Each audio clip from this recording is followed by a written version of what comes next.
자, 그러면 오늘 이제 히브리서 말씀을 여러분과 읽으면서 이제 히브리서에서 1장을 시작하면서 중요하게 여기는 것 중에 하나가 아들에 대한 이야기를 하거든요. 아들. 이 아들을 굉장히 강조를 하고 있는데, 그렇기 때문에 선지자들을 통해서 여러 부분과 여러 모양으로 우리 조상에게 말씀하셨는데, 아까 읽으신 본문인데, 이것이 이제 모든 마지막 날에는 아들을 통해서 우리에게 말씀하셨다라고 이렇게 강조를 하고 있습니다. 그게 아까 읽으신 여러분들의 히브리서 1장 1절 2절의 내용인데, 옛적의 선지자를 통해서 여러 부분과 여러 모양으로 우리 조상들에게 말씀하신 하나님이 이 모든 마지막 날에는 아들을 통해서 우리에게 말씀하셨으니 이 아들을 만유의 상속자로 세우시고 또 그로 말미암아 모든 세계를 지으셨느니라. 그렇죠? 그러니까 모든 이제 성경에서도 중요한 내용을 맨 위에 이제 쓰기도 한단 말이죠. 그랬을 때 당연히 이 히브리서 기자가 이렇게 쓸 수밖에 없는 이유가 뭐겠습니까?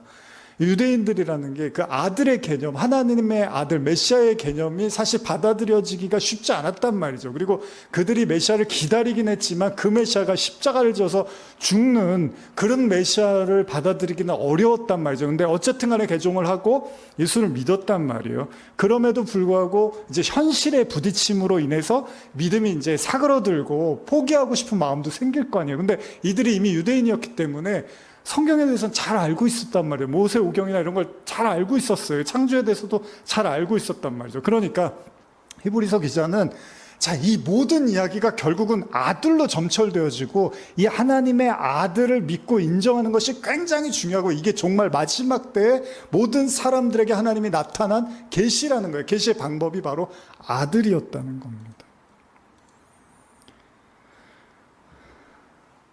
즉 히브리인들에게 지금 저자는 이제 문자에 머물러 있던 말씀이 이 땅에 성육신하신 하나님의 아들 예수 그리스도를 통해서 직접 말씀하셨다는 것을 다시 상기시킵니다. 심지어 저자는요, 이 아들이 만유의 상속자이며 또한 예수로 말미암아 모든 세계가 지어졌음을 선포하고 있습니다. 이게 이제 히브리서를 시작하면서 중요하게 다루는 게 예수로 말미암아 모든 세계가 지어졌음을 단언하고 선포를 한단 말이에요.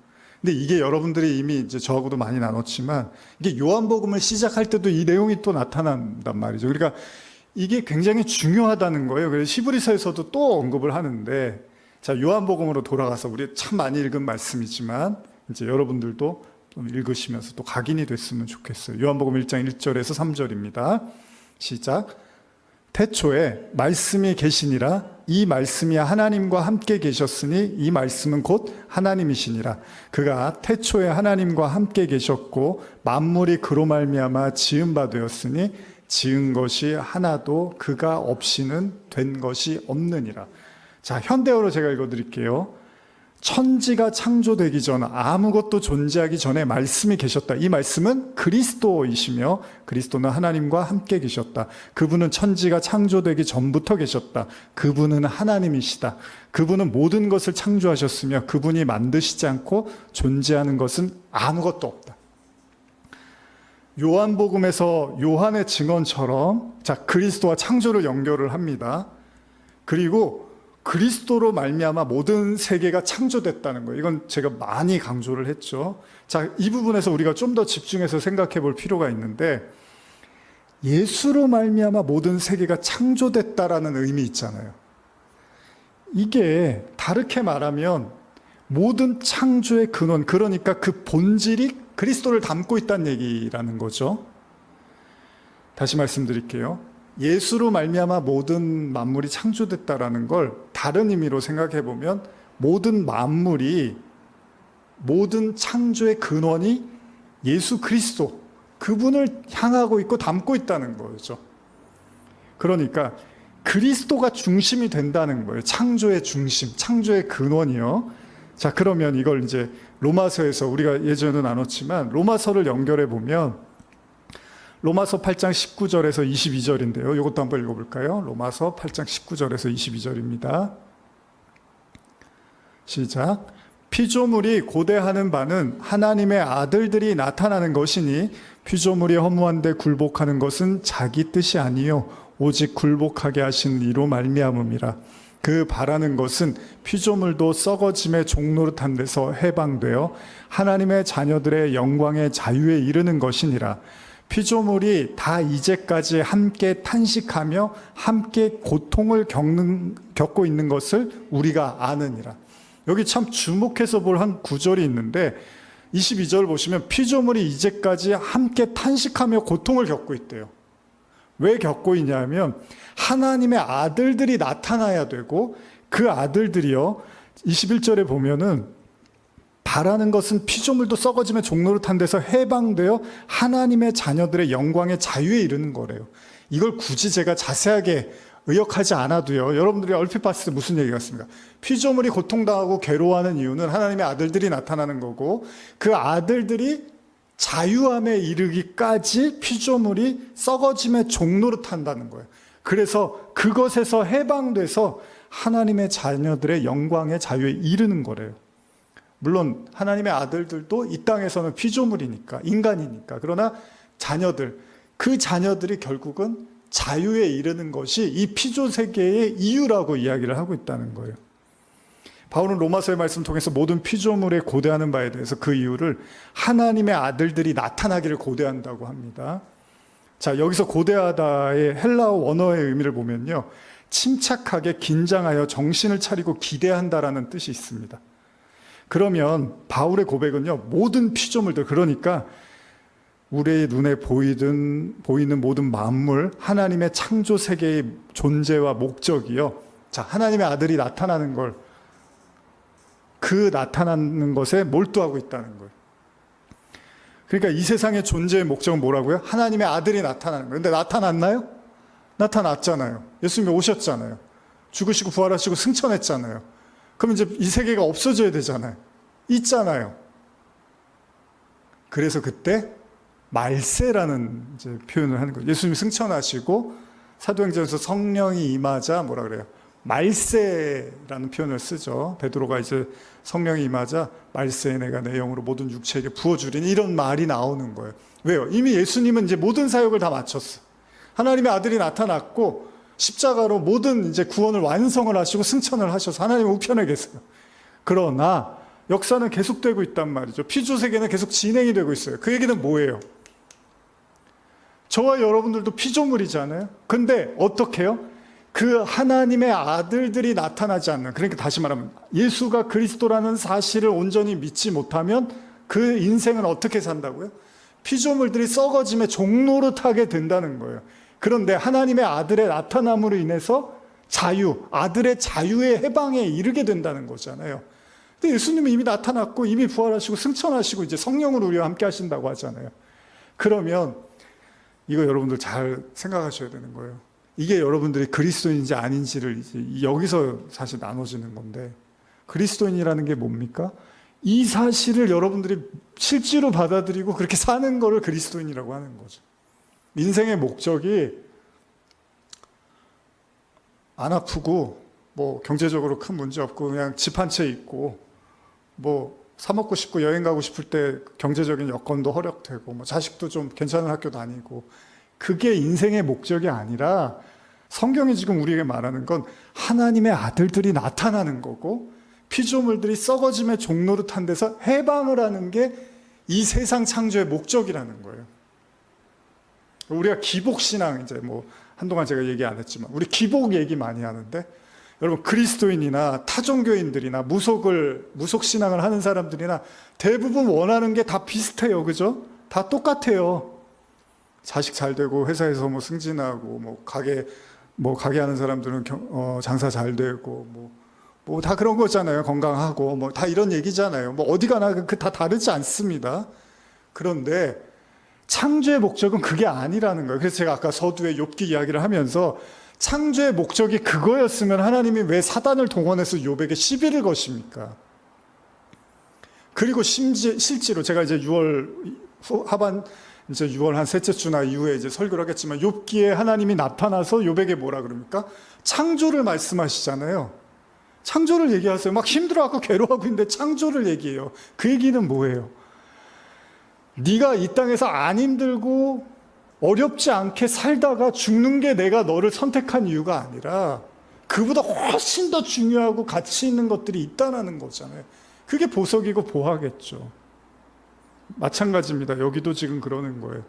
하나님의 아들이 나타나고 그 하나님의 아들로 말미암아 사실 여러분들도 그 아들들이 돼서 그 피조물의 썩어짐의 종노릇한 데서 해방되는 거. 지금 히브리서 기자가 이 얘기를 하고 싶은 거예요. 당시 히브리 유대인들에게, 그러니까 히브리 기독교인들에게, 유대인 기독교인들에게 진짜 그 창조의 목적과 진짜 우리가 왜 살아야 되고 우리가 왜 존재하는지에 대해서 깊이 생각하고 그것을 위해서 예수를 알라고 이야기를 하고 있다는 거죠. 이 세상 존재의 목적은 하나님의 아들이 나타난다는 건데, 근데 여기서 나타나다의 그 헬라어 원어의 의미도 보면요, 잘 알고 있는, 여러분과 잘 알고 있는 계시의 개념으로 쓰여지고 있습니다. 그러니까 아포칼립토, 우리가 계시록 이야기할 때 나눴었지만 이 아포칼립토에서 유래를 했는데 이게 무슨 뜻입니까? 덮개를 벗기다, 드러내다, 폭로하다. 여기서 유래를 했다는 거예요. 덮개를 벗김 또는 이전에 감추한 것을 나타냄, 이런 의미에서 폭로, 드러냄, 벌거벗긴, 계시, 이런 걸 의미한다는 거예요. 그러니까 아들들이 나타나기를 고대한다는 건 이 세상 모든 피조물의 목적이 하나님의 아들이 먼저 나타나야 되는 거고, 그 아들 예수 그리스도가 덮개를 이제 벗기고 확 드러나야 되는 거예요. 여러분들에게 확 밝히 드러나야 되는 거예요. 예수가 이런 분이야? 예수가 하나님의 아들이야? 예수가 창조주야? 이런 것들이 여러분들 눈에 밝히 드러나는 거죠. 그게 1차적인 피조물의 존재의 이유고, 그러니까 저와 여러분들의 인생은 뭐라고요? 이 땅에서의 목적이 너무 사실은 명확해요. 목적의식이 명확하다는 거예요. 여러분 KTX를 타고 부산에 예전에 한번 이제 갔었는데, 부산에 가는 걸 이렇게 딱 끊으면 이제 부산이 거의 이제 마지막 종착지로 알고 있는데, 자, 표를 거기다 끊어놨어요. 그럼 어떻게 되죠? 중간에 다른 역들을 지나도 내리지 않잖아요. 저기 가보니까, 어디 뭐 중간에 지나가는데, 저기 역 보니까, 저기는 바다가 너무 멋지네. 저기는 뭐 나무가 너무 멋있어. 산이 너무 멋있어. 그런 게 막 보여도 어떻게 해요? 그게 내 종착지가 아닌 거예요. 부산까지 나는 가는 거예요. 마지막 종점까지 가야 되는 게 내 종착지인 거잖아요. 중간에 내리면 뭐 다시 표 주고 살 수 있지만, 상징적 의미로 하면 중간에 내리면 이제 못 하는 거잖아요. 히브리서가 뭐라 그래요? 더 깊은 데로 나아가라는 게 그런 얘기를 하는 거죠. 진짜로 너희들 예수 알고 있어? 너희들 예수 진짜 너희들한테 예수가 드러났어? 덮개가 벗겨졌어? 예수가 그리스도라는 사실이 뭔지 이야기해 줄 수 있어? 사람들에게 나눌 수 있니? 이렇게 묻는 거예요. 그리고 너희는 그 예수로 말미암아 이 피조물이 썩어짐의 종로릇한 데서 해방돼서 그 자유에 이르고 있니? 이런 것들을 계속 말하고 있는 거죠. 아니, 모르겠는데 예수가 그리스도지. 끝. 그게 아니라 왜 그리스도고, 왜 창조주고, 왜 우리가 하나님 앞에 서야 되고 그 하나님의 은혜와 긍휼이 뭔지를 깊이 깨달아 가라는 거죠. 그게 종착지인데, 많은 사람들이 난 예수를 믿었으니까 이제 복을 기다리고 있고, 건강과 어떤 뭐 경제적인 또 뭐 살아가기 위한 어떤 힘들을 구하고 있다는 거예요. 근데 예수님이 뭐라 그러셨어요? 그런 것들은 이방인들이나 구하는 거라고 해요. 기도거리도 안 된다 그래요. 기도도 하지 말라 그래요. 무엇을 먹을까 마실까 입을까? 그건 기도하지 마. 그건 이방인들이나 구하는 거예요.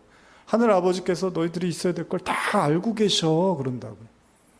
이게 기독교인 아닙니까? 이게 크리스찬 아닙니까? 우리의 종착지는요, 무엇을 먹을까 입을까 마실까가 아니라 하나님이 누군지를 알아가는 거죠. 그리고 아까 읽은 본문에서, 로마서에서 뭐라 합니까? 피조물들이 그 고통을 당하는 거 있잖아요. 탄식하며 함께 고통을 당하는 이유가 뭐라고요? 하나님의 아들들이 나타나서 영광의 자유에 이르기까지는, 여러분들 이 말씀 중요한 거예요. 여러분들과 제가 크리스찬이면 그 영광의 자유에 이르기까지 하나님이 절대 안주하게끔 놔두지를 않는다는 거예요. 왜? 목적지가 거기가 아니니까. 그러니까 잘 살고 있는 욥에게 와갖고 하나님이 회방을 놓는 것처럼 보이는 거예요.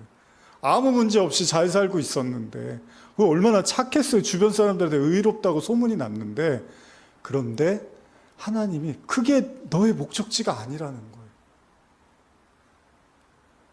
우리의 목적지는 거기에 있는 게 아니라 하나님이 누군지를 알아서 그 하나님의 그 무한하고 영원한 그 하나님을 우리가 배워가고 알아가는 게 우리 목적지고, 그럴 때 여러분과 제가 피조물의 썩어짐의 종노릇하지 않게 된다는 거예요. 이 육신이라는 건, 인간이 이제 1차적으로 종노릇하는 게 육신이거든요. 육신. 이 몸이 이제 나이가 들면 마음대로 안 된단 말이에요. 병도 들고 아프기도 하고 또 움직여지지도 않고, 뭐 저도 이제 간이 좀 안 좋고 이럴 때는 만사가 다 귀찮아요. 하기가 싫은 의욕이 뚝 떨어질 때가 있어요. 이 몸이라는 게 그렇잖아요. 근데 우리가 이런 몸의 어떤 썩어짐의 종노릇, 이 세상의 어떤 보여지는 것들의 종노릇하는 게 우리의 목적지가 아니니까, 그래서 이스라엘 백성들을 애굽에서도 끌어내서 가나안으로 집어넣는 게 그 자유를 향해서 길을 열어주시는 거죠.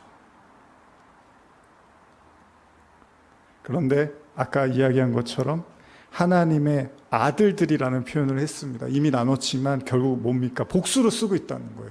하나님의 아들은 예수밖에 없는데 독생자 예수라며. 근데 무슨 하나님의 아들들이에요. 이건 단순히 하나님의 아들 예수 그리스도만 알라는 것에서 그치는 것이 아니라, 자, 이게 중요해요. 다음 주에 나누겠지만, 이 히브리서에서 강조하는 건 뭐냐? 이런 표현이 있어요. 누가 오늘날 천사 중에 누구한테 하나님이 오늘날 내가 너를 낳았도다, 너는 내 아들이라, 이런 얘기 하잖아요. 근데 다 이게 무슨 얘기냐면, 아들은 아버지와 거의 같은 존재다라는 의미를 담고 있는 거거든요. 삼위일체도 그런 의미고. 그러니까 물론 아버지가 있고 아들이 있지만, 성경에서는 그 아버지나 아들이나, 아버지가 아들을 낳았으니까 거의 같은 어떤 이제, 그러니까 조금 못하다라는 게 뭐 이렇게 우월하고 열등하다 이런 의미보다는 같은 존재라는 거예요, 거의. 그래서 예수님이 아버지가 내 안에 있고 내가 아버지 안에 있고 이런 표현을 쓰는 건데, 여러분들이 성경의 아들들이라고 하는 건 뭐예요? 이제 그러면 그 예수가 여러분들이 예수로 말미암아 여러분들이 예수와 같은 존재가 된 거잖아요. 여러분들이 예수와 같은 위치가 이제 생긴 거고, 그 아들들이 됐다라는 거죠. 여기까지 가는 게 성도의 목적지라는 거죠.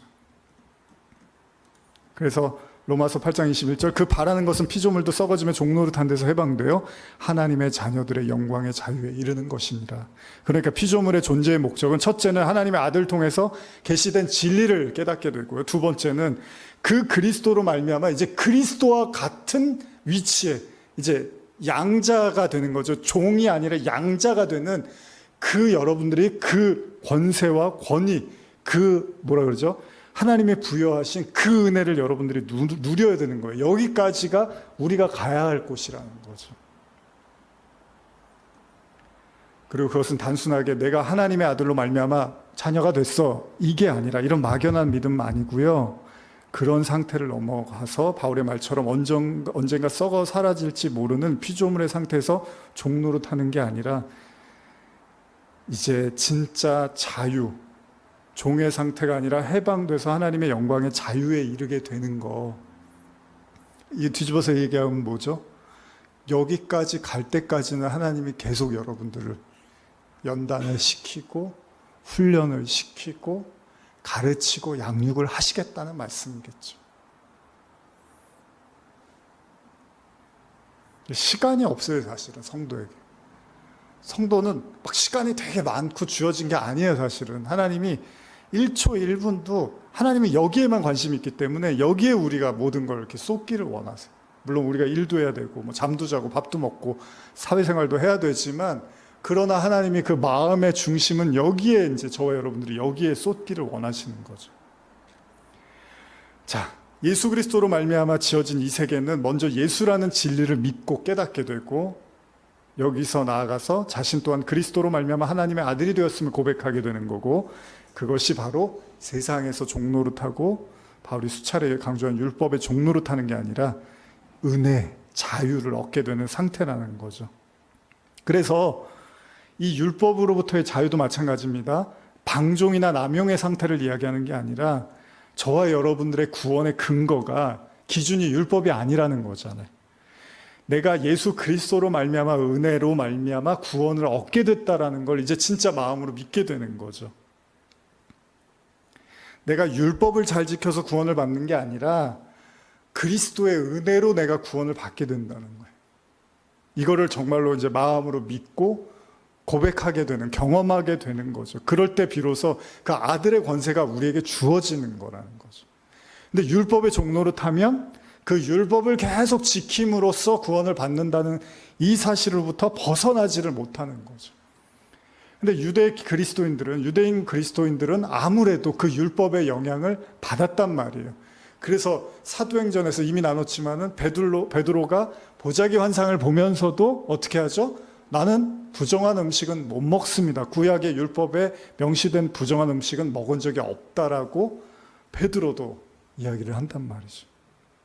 근데 여러분도 마찬가지인 거예요. 이게 제가 지금 다 다른 얘기하는 것 같은데 이게 우리의 현실이라는 거예요. 저와 여러분들이 어려움과 환난을 당하고, 계시록도 마찬가지지만 그런 모든 이유는 딱 하나죠. 뭐죠? 하나님이 우리를 정금같이 단련시키는 거죠. 그러니까 여러분과 저도 모든 어려움들과 힘든 상황들이 와도요, 다른 거 생각하지 마십시오. 그냥 하나님이 나를, 그 믿음을 정금같이 만드시려고 하는 거예요. 보석과 같은 믿음으로, 보석과 같은 자녀로 정금같이 우리를 이렇게 재련하고 있는 거죠. 그거 외에는 하나님이 우리에게 고난을 허락하실 이유가 없다는 거예요. 그래서 지금 히브리서 저자는 수많은 구약의 선지자를 통해서 다양한 형태로 말씀이 전해졌지만 결국은 그 모든 말씀과 가르침은 아들이신 예수로 말미암아 완성되고 있다는 거죠. 그러니까 여러분과 제가 예수를 믿는다는 건 사실은 엄청난 축복 속에 살고 있는 거고, 엄청난 승리 속에도 살고 있는 거고, 보장된 영원 속에도 살고 있는 거예요, 사실은. 그래서 예수가 우리에게 기쁨이 되고 감사가 되고 찬송이 되는 게 맞습니다. 그러나 그게 우리의 현실에서 그렇게 나타나지지 않기 때문에 우리가 여전히 연단을 당하고 또 고난을 당하는 그 삶 속에서 이 사실을 이제 배워가는 거죠. 자, 이제 좀 마무리하겠습니다. 요한복음 5장 46절에 보면, 6절 47절 보면 제가 읽어드릴게요. 모세를 믿었더라면 또 나를 믿었으리니 이는 그가 내게 대하여 기록하였습니다. 그러나 그의 길도 믿지 아니하거든 어찌 내 말을 믿겠느냐 하시니라. 성경은 결국은 예수를 이야기하고 있다는 얘기고, 또 여러분과 저의 인생에서도 풀어야 될 모든 숙제는 예수 안에 다 있다는 거예요. 그래야지 하나님이 통치하는 세상이 맞는 거예요, 여러분. 이 문제는 사람하고 풀고, 이 문제는 경제적으로 해결하고, 이 문제는 뭐 지식으로 해결하고, 그리고 신앙 문제는 하나님하고 해결하고, 이런 게 아니라는 거예요. 여러분과 제가 겪고 있는 모든 일들은 하나님, 그리스도를 담고 있기 때문에 하나님과 해결해야 된다는 거죠. 하나님과. 모든 문제에 다 하나님이 개입하고 있고, 모든 문제에 하나님을 통해서만 해결이 가능하다는 거죠. 그리고 그걸 통해서 우리는 하나님을 더 알아가는 거죠. 하나님. 그게 히브리서 기자의 시작을 여는 가르침이라는 거죠. 다음 주에 읽은 본문인데 지금 읽고 마치겠습니다. 히브리서 1장 3절에서 5절입니다. 시작. 이는 하나님의 영광의 광채시요 그 본체의 형상이시라. 그의 능력의 말씀으로 만물을 붙드시며 죄를 정결하게 하는 일을 하시고 높은 곳에 계신 지극히 크신 이의 우편에 앉으셨느니라. 그가 천사보다 훨씬 뛰어남은 그들보다 더욱 아름다운 이름을 기업으로 얻으심이니 하나님께서 어느 때 천사 중 누구에게 너는 내 아들이라 오늘 내가 너를 낳았다 하셨으며 또다시 나는 그에게 아버지가 되고 그는 내게 아들이 되리라 하셨느니라. 다음 주에 나눌 이야기 본문이지만 그냥 읽으면서 여러분과 마무리하고 싶은 건, 예수님을 하나님이 너는 내 아들이라 오늘날 내가 너를 낳았다고 말씀하셨죠. 나는 그에게 아버지가 되고 그는 내게 아들이 되리라. 여러분들의 신분이 그렇다는 거예요. 여러분들. 근데 여러분들이 사실 두려워야 될 이유는 없어요. 하나님이 여러분들 아버지라니까요. 여러분들이 하나님의 아들들이라니까요. 자녀라니까요. 그건 하나님과 거의 동일한 연합이 하나잖아요. 하나님과 하나 된 존재라는 거예요. 그리스도와 하나가 된 존재라는 거예요. 그러니까 히브리서 기자는 이 얘기를 하고 싶은 거예요. 사실 예수의 위대함도 이야기하고 싶지만 동시에 너희들의 위치와 신분이 사실은 그렇게 하나님과 하나 되는 아주 놀라운 신분을 가진 자들이라는 걸 알으라는 거예요. 네로가 아무리 박해를 하고 환란이 찾아와도 그건 변하지가 않는다는 거예요. 거기에 믿음이 기인하고 거기에 모든 그 여러분과 저의 관심과 믿음이 거기에서부터 출발되어야 된다는 거죠. 그러면 자연스럽게 이 세상의 피조물의 그 썩어짐의 종노릇으로부터 우리가 조금씩 벗어날 수 있게 된다는 거죠. 자, 우리 히브리서 강의 오늘 첫 시간 나눴는데 제가 이런저런 이야기도 나누고 했지만 여러분들 모르시는 말씀은 아니지만 삶에서는 굉장히 적용이 안 되기도 합니다. 우리 신앙의 현실에서는. 그래서 제가 좀 더 핏대를 올려서 말을 나눠봤습니다. 이 말씀 듣는 모든 분들 지금 처한 어떤 현실에 있더라도 여러분들의 위치는 하나님의 아들입니다. 하나님의 자녀입니다. 변하지 않습니다. 바뀌지 않습니다. 하나님이 한 번 택하시고 한 번 약속하셨으면 이건 죽을 때까지 영원히 바뀌지 않는 겁니다. 바로 그 믿음 속에서 오늘을 살아가시고 다가오는 모든 현실을 믿음으로 이겨나가시기를 축복합니다. 기도하시겠습니다. 하나님 아버지,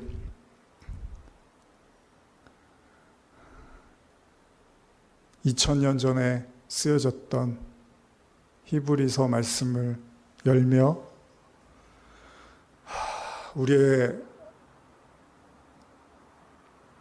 우리보다 먼저 신앙의 선배로 살다간